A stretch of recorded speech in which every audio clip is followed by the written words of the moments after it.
तो कोरोना महामारी को लेकर देश सबसे बुरे दौर में है। दूसरी लहर ने देश की चिकित्सा व्यवस्था की खामियों को पूरी तरह उजागर कर दिया है।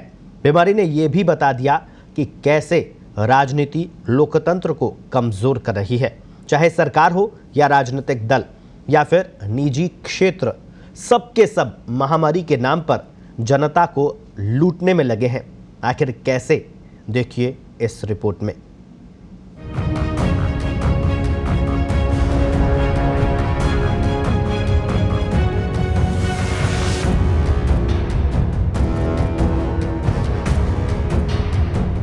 जंगल में आग की तरह फैलती जा रही कोरोना महामारी को रोक पाना सरकारों के लिए चुनौती बना हुआ है।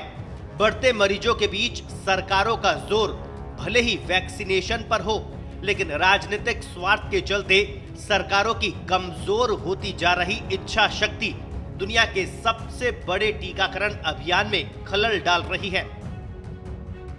1 मई से 18 साल से ऊपर की उम्र के लोगों के लिए वैक्सीनेशन शुरू हो जाएगा। इसी दिन से देश के निजी अस्पतालों में कोविशील्ड वैक्सीन 600 रुपए प्रति खुराक की कीमत पर मिलेगी। शर्मिंदगी की बात यह है कि दुनिया भर की तुलना में ऑक्सफोर्ड यूनिवर्सिटी और ब्रिटिश स्वीडिश कंपनी एस्ट्राजेनेका की तरफ से विकसित इस वैक्सीन के लिए भारतीय सबसे अधिक कीमत चुकाएंगे। SII भारत में इस वैक्सीन का उत्पादन कर रही है और कंपनी के CEO आधार पूनावाला ने कहा था कि उन्हें 150 रुपए प्रति डोज पर भी फायदा हो रहा है। तो अब सवाल ये, क्या सीरम आपदा में भी अवसर तलाश रही है? क्यों महामारी के नाम पर जनता से लूट मची है? और सवाल ये भी, क्यों सरकारों ने वैक्सीन निर्माता कंपनियों को लूट की खुली छूट दे दी है? दरअसल बुधवार को सीरम इंस्टीट्यूट ऑफ इंडिया ने कहा था कि उन्होंने राज्य सरकारों को 400 रुपए और निजी अस्पतालों को 600 रुपए प्रति डोज में वैक्सीन देने का फैसला किया है। कंपनी ने यह भी कहा कि 150 रुपए प्रति डोज का मौजूदा कॉन्ट्रैक्ट खत्म होने के बाद केंद्र सरकार के लिए भी रेट 400 रुपए प्रति डोज ही होगा। हाल ही में केंद्र सरकार ने घोषणा की थी कि अगले चरण के वैक्सीनेशन में 1 मई से 18 साल से ऊपर के लोगों को वैक्सीन लगाई जाएगी और वैक्सीन मैन्युफैक्चरर्स हर महीने 50% आपूर्ति केंद्र सरकार को देंगे और बाकी 50% आपूर्ति को वे राज्य सरकारों और खुले बाजार में बेचने के लिए स्वतंत्र होंगे।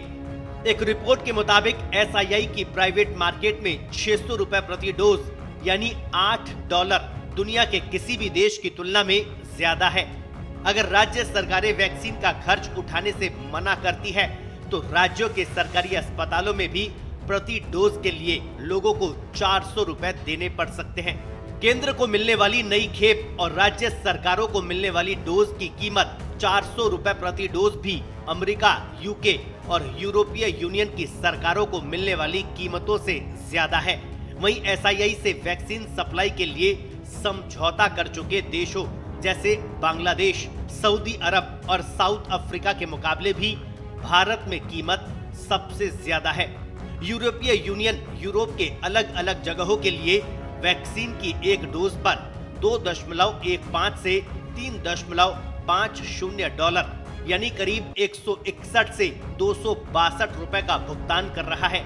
ब्रिटिश मेडिकल जर्नल के मुताबिक UK में एस्ट्राजेनेका की यही वैक्सीन $3 यानी करीब 225 रुपए प्रति डोज और अमेरिका में $4 यानी करीब 300 रुपए प्रति डोज के हिसाब से मिल रही है।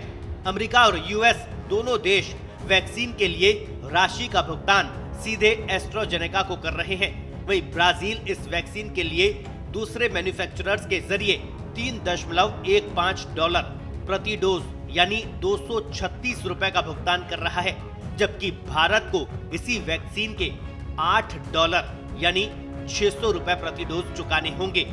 बहरहाल निजी अस्पतालों को मिलने वाली कोविशील्ड के दाम ये बता रहे हैं कि जनता से लूट की पूरी तैयारी है।